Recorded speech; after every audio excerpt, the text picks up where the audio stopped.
시청자 여러분, JTBC 뉴스룸을 시작합니다. 우려했던 일이 벌어졌습니다. 1212명, 오늘 나온 확진자입니다.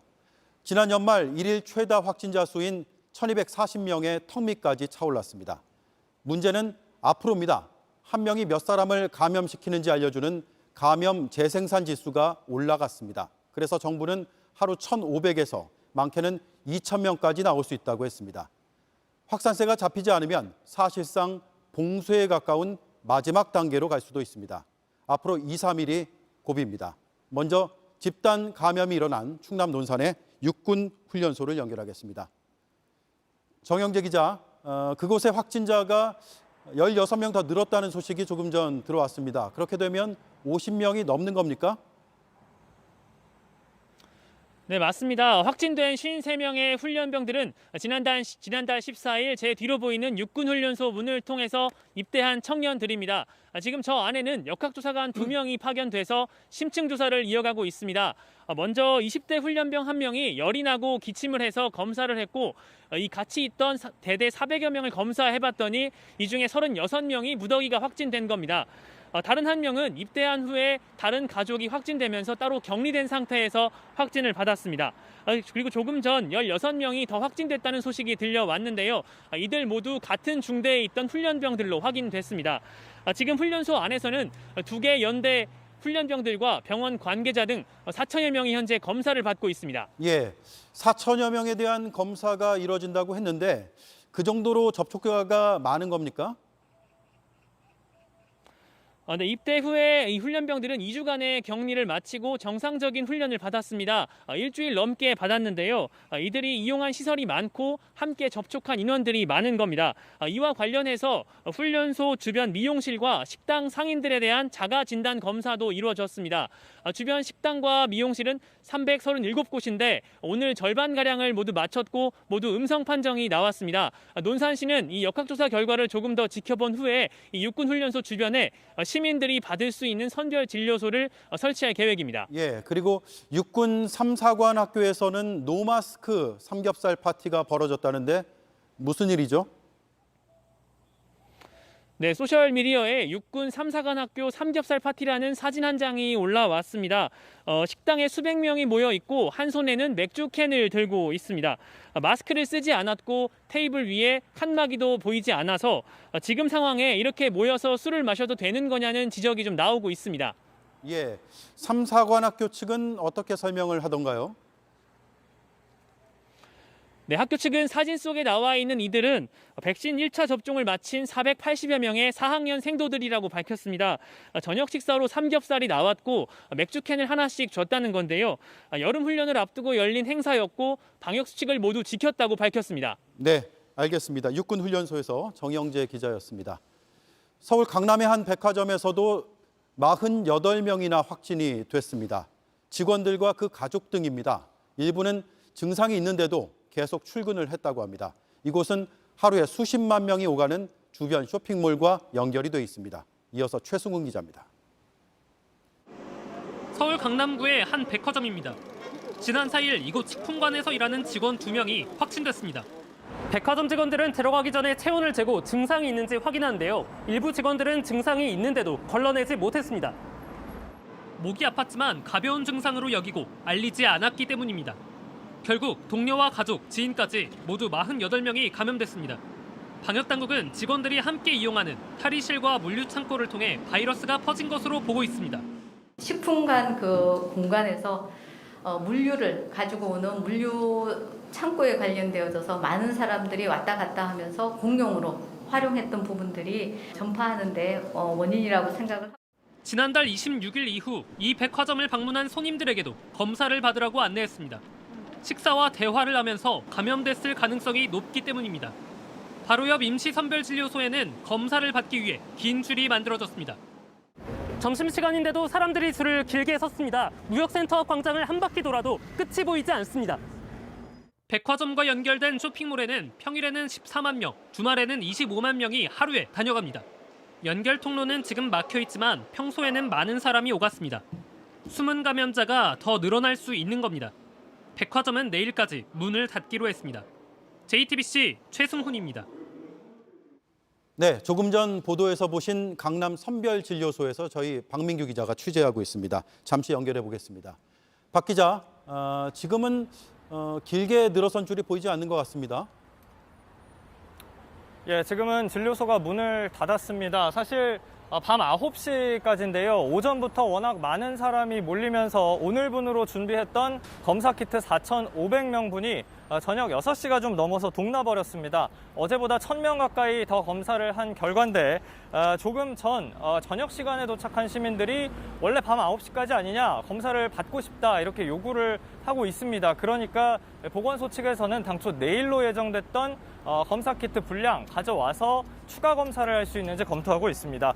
어제 하루에만 강남구 전체에서 71명이 확진이 됐습니다. 서울 25개 자치구 가운데 가장 많은 숫자인데요. 오늘 지금 전에 확인해 보니까 하루에만 강남에서 전체 검사 건수가 10,000건이 넘을 걸로 보입니다. 그래서 확진자 수는 조금 더 늘어날 가능성도 있습니다. 예, 20대, 30대 확진자가 가장 많이 나오고 있다는데 실제로 검사를 받으러 오는 사람들도 대부분 이 연령층입니까?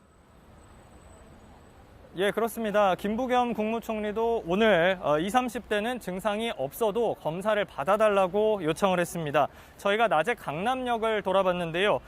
이번 주에 새로 차려진 임시 선별 진료소에도 대부분 젊은 층이 검사를 받기 위해서 줄을 섰습니다. 증세는 없는데 지금 뭐 어제 보니까 1,200명이 확진자가 넘었다고 해서 조금 걱정되는 마음에.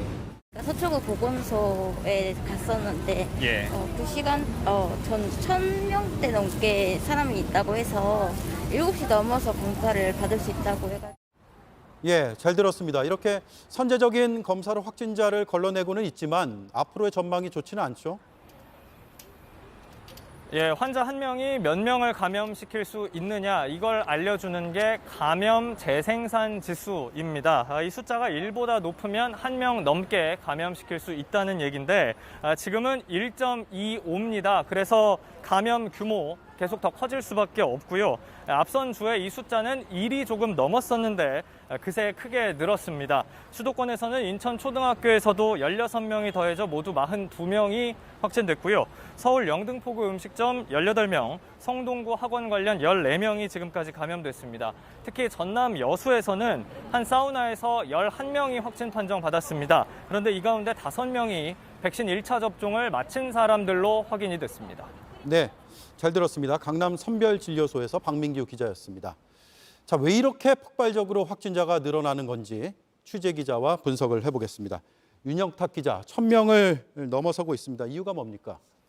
네, 일단 구치소나 콜센터, 요양병원 같은 대규모 집단 감염 시설이 없었습니다. 그런데도 대신 코로나 바이러스가 일상 곳곳에 깊숙이 파고들었습니다. 그러다 보니까 감염 경로가 파악되지 않는 비율이 지금 보시는 것처럼 서울시의 경우인데요. 47%에 달합니다. 예. 지난 3차 유행 때 25% 안팎이었던 것에 비하면 상당히 수치가 높아졌습니다. 눈에 보이지 않는 감염이 널리 퍼져 있다는 뜻인데 그만큼 확산의 위험도 큰 겁니다. 날이 많이 더워졌습니다. 그래서 실내에서 활동하는 인구가 늘었을 것 같은데 이것도 영향을 미치는 건가요? 맞습니다. 말씀하신 것처럼 에어컨과 환기 이 두 가지에 주목해야 합니다. 더운 날씨에 실내에서 에어컨을 켜고 환기는 자주 안 하죠. 그러다 보니 침방울을 타고 바이러스가 더 쉽게, 더 멀리 확산되는 겁니다. 실제로 저희가 보도해드린 것처럼 전북 남원에서는 확진자에서 55m 정도 떨어진 공간에서 13분 정도 머문 사람이 감염됐을 정도입니다. 예. 그리고 방역당국이 20대, 30대를 콕 집어서 검사를 받으라고 하는데 그럴 만한 이유가 있는 거죠? 네, 그렇습니다. 쉽게 말씀드리면 공들여 만든 방역의 둑이 한 번에 무너진 건데요. 이번에 유행의 중심에는 20, 30대 젊은 층이 있습니다. 방역당국도 활동량이 많은 이들이 주점 등 위험시설을 여러 곳 옮겨다니면서 확산세가 커졌다고 공식적으로 밝힐 정도입니다. 여기에 상반기 백신 접종이 예상보다 속도를 더 내면서 곧 코로나 이전 일상으로 돌아갈 수 있다는 희망이 커졌죠. 그렇게 방역 의식이 느슨해진 틈을 타서 지금과는 차원이 다른 대유행을 맞게 된 겁니다. 네. 그래서 앞으로가 더 걱정인데 내일 확진자 수 어떨 것 같습니까? 더 늘어날 것 같습니까? 네, 일단 각 지자체가 발표한 저녁 6시 기준 확진자를 보시면요. 1,010명입니다. 예. 1,010명으로 잠정 집계된 수치인데요. 전국 숫자죠? 네, 그렇습니다. 예. 전국 지자체에서 집계한 숫자입니다. 어제 같은 시간보다 조금 늘어난 거네요. 맞습니다. 어제보다 더 늘었기 때문에 내일 역대 최다 확진자 기록이 바뀔 수도 있습니다. 검사 건수가 아까 앞서 말씀드린 대로 예. 크게 늘고 있기 때문에 당분간 이런 확산세는 계속될 수밖에 없을 걸로 보입니다. 네, 알겠습니다. 윤영탁 기자였습니다. 네, 밤 10시 그리고 4인 제한은 일주일 더 유지됩니다. 정부는 일단 2, 3일간 확산세를 지켜보기로 했습니다. 상황이 더 나빠지면 거리 두기의 마지막 단계로 갈 수 있습니다. 그렇게 되면 일상생활이 사실상 봉쇄에 가까울 정도로 제한됩니다. 박상욱 기자입니다. 정부는 수도권에 대해 그동안 기존 거리두기 2단계를 유지할지 새로운 거리두기 체계 3단계로 갈지를 놓고 고심해왔습니다. 두 단계 모두 밤 10시까지 4인 제한은 같습니다. 하지만 기존 거리두기 2단계에서는 클럽이나 유흥주점 같은 유흥시설은 문을 열 수 없습니다. 반면 새로운 거리두기 3단계에선 밤 10시까지 영업이 가능합니다. 젊은 층을 중심으로 확진자가 폭발하고 있는데 유흥시설까지 풀리면 손을 쓸 수 없는 상황이 될 수 있습니다.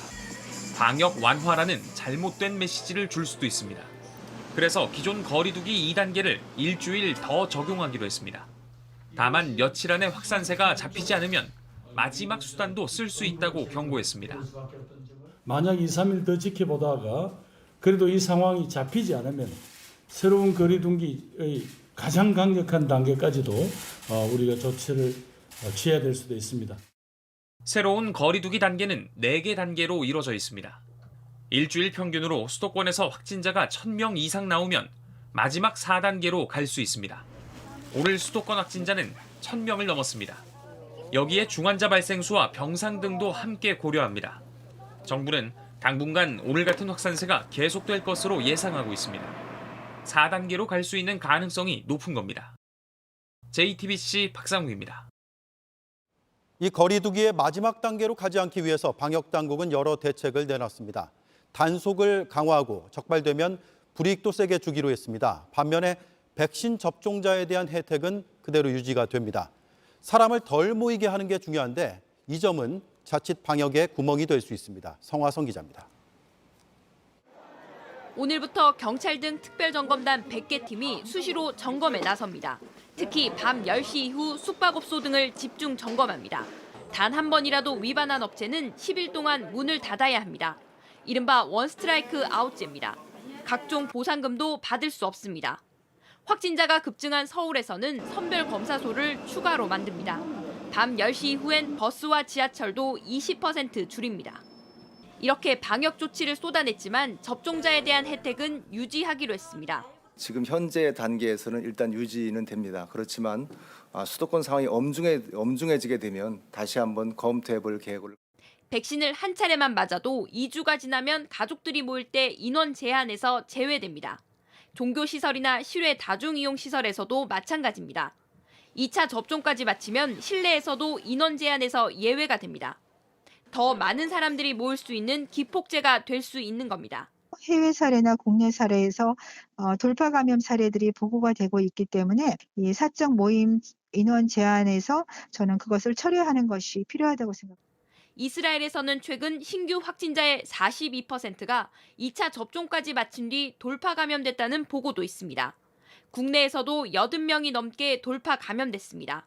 게다가 1차 접종만으로는 델타 변이에 대한 예방 효과가 높지 않습니다. 엇갈린 방역 신호로 긴장감을 낮추기보다는 일관된 방역 메시지가 필요한 때입니다. JTBC 성화선입니다. 정부가 밝힌 새로운 거리두기 4단계로 간다면 우리 생활이 어떻게 변하는지 미리 짚어보겠습니다. 한마디로 정리하면 일하는 것 외에는 외출도 하지 말라는 겁니다. 유한울 기자가 정리해드리겠습니다. 퇴근 뒤 바로 귀가, 그리고 출퇴근에 외출 금지, 새 거리두기 4단계의 핵심 키워드입니다. 우선 저녁 6시부터는 2명까지만 만날 수 있습니다. 6시 전에는 4명까지 모일 수 있는데요. 직계가족이 모일 때도 예외는 없습니다. 식당과 카페, 학원 등 모든 다중이용시설은 밤 10시까지만 문을 열 수 있습니다. 유흥시설 가운데 클럽과 나이트, 헌팅포차, 감성주점은 아예 문을 못 엽니다. 이 업소들과 함께 위험시설 1그룹으로 묶여있는 룸살롱이나 단란주점은 사정이 좀 다릅니다. 룸살롱이나 단란주점 같은 경우에는 해당 지자체에서 판단해서 집합금지가 가능하다는 말씀을 드리겠습니다. 네, 이번에는 외출 금지를 위한 조치들입니다. 우선 모든 행사들이 금지됩니다. 기업의 경영 활동과 공무에 필요한 경우에만 가능합니다. 결혼식과 장례식도 친족만, 그것도 49명까지 참석할 수 있습니다. 1인 시위회 집회 안 되고요. 스포츠 경기 관중 없이 열어야 합니다. 예배와 미사, 법회 등 종교 활동도 비대면으로 돌려야 합니다. 종교 활동 외의 모임이나 행사, 식사는 당연히 안 됩니다.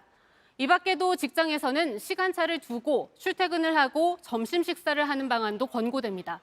30% 재택근무도 권고사항입니다. 또 학교 수업은 모두 원격 수업으로 바뀝니다. 방역당국은 4단계 기준이 충족되면 곧바로 수도권 지자체와 협의해 적용을 검토하겠다고 했습니다. JTBC 유한울입니다.